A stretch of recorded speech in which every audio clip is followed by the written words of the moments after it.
O ministro da Fazenda, Fernando Haddad, pretende lançar um pacote com 12 novas medidas sobre crédito, numa tentativa de baixar os juros da modalidade.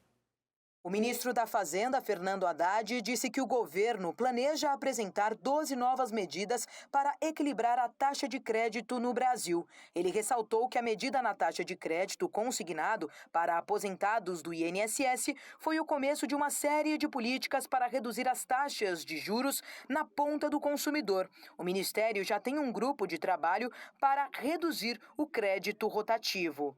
Em abril, nós vamos soltar várias medidas, tem mais ou menos 12 medidas na área de crédito, para melhorar o ambiente de crédito no Brasil. Segundo Haddad, essas novas medidas visam baixar a taxa de juros que os bancos aplicam. O ministro ainda definiu como absurda a taxa de juros adotada hoje no Brasil. Isso vai desde aval para PPPs, que são grandes investimentos em infraestrutura, passa por debêntures que não pagam imposto de renda, até garantias que são dadas no sistema de crédito para baixar o chamado spread, que é o quanto o juro cobra mais do que ele paga de captação. Os preços do petróleo operaram em forte alta nesta segunda-feira, após importantes produtores anunciarem cortes da produção no domingo. O aumento na cotação provoca novos temores sobre a inflação persistente e aumenta ainda mais a pressão sobre os bancos centrais para que prossigam com a elevação das taxas de juros. Os preços do petróleo operam em alta nesta segunda-feira, depois que vários países importantes do mercado, como Arábia Saudita, Iraque e Rússia, anunciaram um corte da produção como medida de precaução, após a recente queda das cotações. Tanto o barril de Brent, do Mar do Norte, referência mundial, quanto o WTI, referência para os Estados Unidos, chegaram a disparar 8% e registravam ganhos acima de 5% por volta das 10h30, horário de Brasília.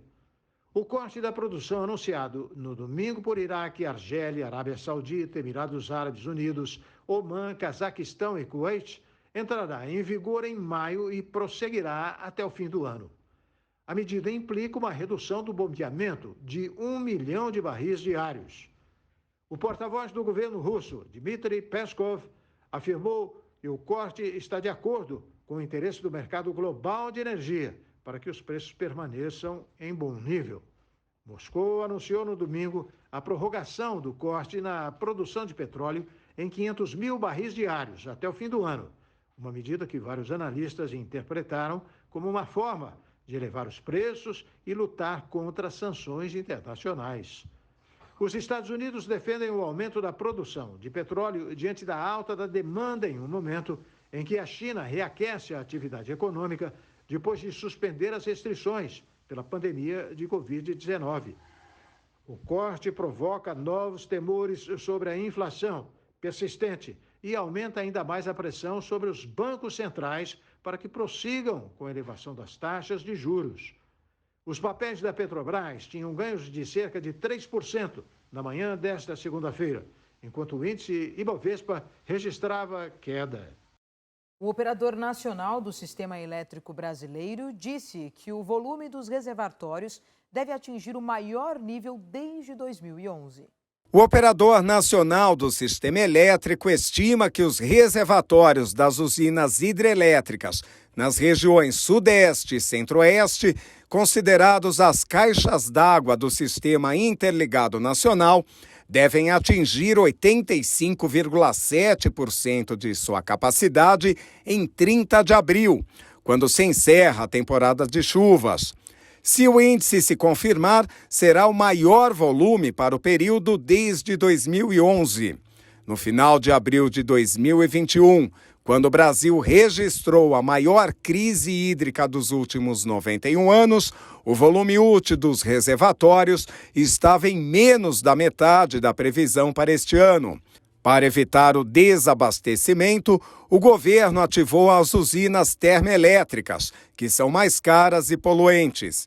O índice subiu para 66,5% no ano passado. Tomaram posse nesta segunda-feira 72 novos membros do Conselho Nacional de Política Cultural do Ministério da Cultura. A presidente do grupo, Margarete Menezes, participou do evento e falou sobre a falta das políticas públicas no governo anterior.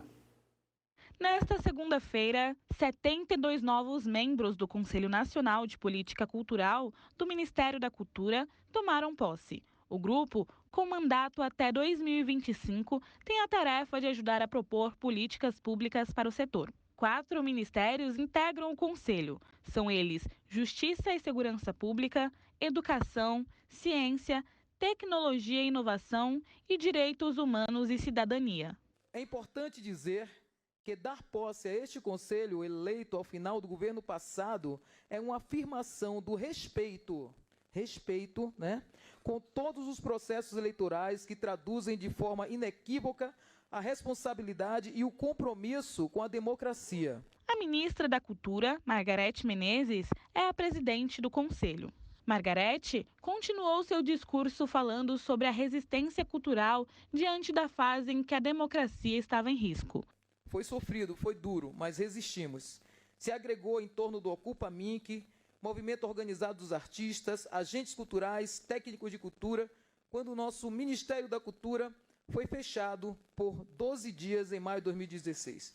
E quando o Minc deixou de ser Ministério da Cultura durante o governo passado, o setor se organizou pela própria sobrevivência e emergência durante todo o período da pandemia Covid-19. Assim, ela citou as leis Aldir Blanc e Paulo Gustavo, criadas para o setor cultural em decorrência da Covid-19. E afirmou que essa foi a resistência frente à ausência de políticas públicas no governo anterior. Em instantes, Secretaria de Estado francesa causa polêmica ao posar para a revista masculina. E as decisões dos campeonatos regionais. Flamengo supera Fluminense no Rio e Água Santa bate Palmeiras em São Paulo. O RB Notícias volta daqui a pouquinho com essas e outras informações. Até já.